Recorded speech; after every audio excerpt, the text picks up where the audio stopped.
came up from the horse barn in the slanted light of early morning. The McFerrin brothers. Harold and Raymond. Old men approaching an old house at the end of summer. At the porch, they scraped their boots on the saw blade, sunken in the dirt. Then they entered the kitchen and sat down at the table. With a 20-year-old girl, Victoria Rubidoux, brought them each coffee and a bowl of oatmeal.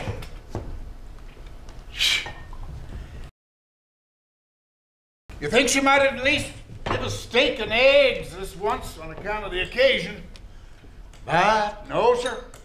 Still only warm mush, which tastes about like the back page of a wet newspaper, delivered yesterday. You can eat what you want after I'm gone. I know you will anyway. Yes, ma'am. Probably so. But I'm not in any rush for you to leave here. I'm just joking you a little. I know. Where's Katie at? Taking a nap in the parlor. She heard me packing this morning and got up early. Of course. She eat her breakfast already then? Not hardly. She kept looking for you two. I don't know what I'm gonna do in Fort Collins when she won't eat. Now you just give us a call. We'll be up there and see about that little girl in about 2 minutes.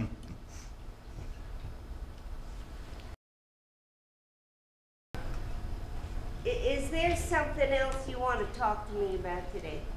No, ma'am. I guess we're doing pretty good for ourselves. What about that bus driver? I guess you're forgetting about her. Is there some trouble with the bus driver? She said something to me she isn't supposed to say. She told Betty June she don't gotta wait on Joy, Ray, and Richie. She said she got 15 kids to pick up. 18. It ain't right for her to talk to my wife that way. She makes me mad. Don't mind to call the principal about it. Now slow down and tell me what happened.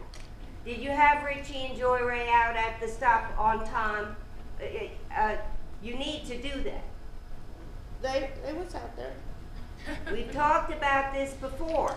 The bus driver's doing the best she can. They come right out after she honked. Later in the afternoon, the ringman brought in a pen of butcher cows. All right, boys, I'm selling for $90. Every minute 90, 90. I have 90. Was that you? 90 quarter, 90 half, 90 half, 90 half, 90 half. What the hell you doing?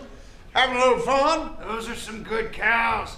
They'll fetch a nice carcass. We don't need no more cattle. We're trying to sell some here today. I ain't gonna buy any. I'm just having a little fun raising the price for somebody else. 92. What if you get stuck with them? I won't. Yeah, but what if you do? Well, then I reckon you're just gonna have to get your pocketbook out and pay for them. 95. Are we done here, boys? 95, 95, 95.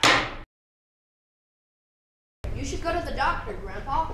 I ain't going to no doctor. But you keep coughing. I ain't going to no doctors. You can just forget about that. I ain't supper, didn't I? I've been through worse than this and always come out fine. I'm going to be heading over to the tavern here in a minute. I'll go with you. No, you don't. You stay here. But you don't feel good. You got your homework. I'll take it with me. It's my one night out, for Christ's sake. I'll manage fine. I'm coming with you. I want to make you two a little proposition. I'll come over here and I'll move in with you two and I'll pay you some rent while I get on my feet. It'd be good for all of us. That's what I'm talking about. Well, go ahead. Feel free to say something. It's not that difficult. We only got 3 bedrooms. So?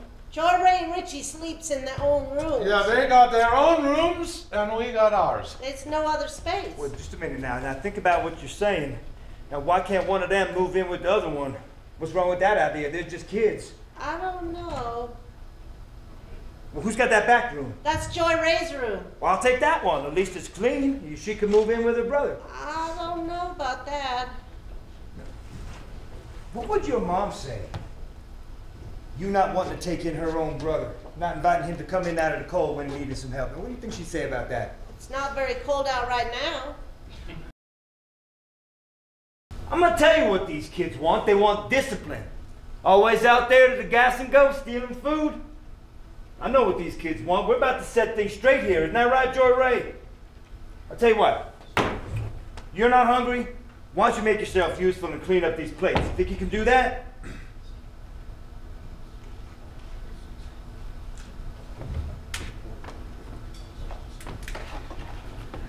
Wait. Now, you were asked a question. Do you think you can clean up these plates? Yes. Yes, what? Yes, sir. All right then. That's better. But I'm worried about you. I'm still a pretty tough old bird. No, you're not. You just had your cast taken off. You're still limping. Well, maybe a little. And Mr. Guthrie stopped coming out to help you like he was before. I told him to. I can manage myself now. He'll come back again when I need him. You've got to go on, honey. It's all right now.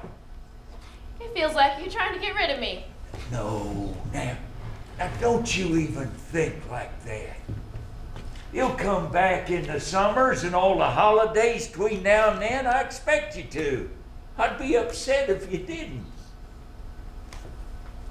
Victoria, you and me, we're bound together the rest of our lives. Don't you believe that? But Rose, I love my kids. I know you do, Betty. I believe you. But you've got to do better. If you don't, they'll have to be taken away. Oh no! Oh God! Oh God! They already taken my daughter away. They can't take no more. Oh, Stop God. that and listen to me. Listen! Nobody is taking your kids away. It shouldn't come to anything like that. I'm just trying to get you to see how serious this is. You have to do things differently. You have to change what you've been doing. Whatever you say, Rose, I'll do it.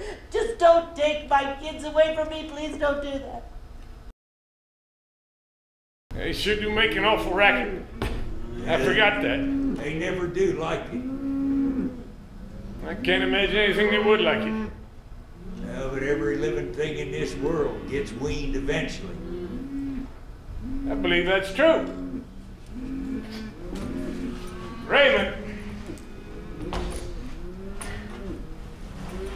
you ought to get out of the country now and again. Come into town, have a beer or something. You're gonna get too lonesome out here. It does get a little solitary sometimes. Hey, you ought to drive into town one of these Saturday nights. Have a little fun for yourself. I can't see what I'd do with myself in town. You might be surprised. You might find some manner of interest in trouble to get into. Might be some kind of trouble I didn't know how to get out of. What'd I do then?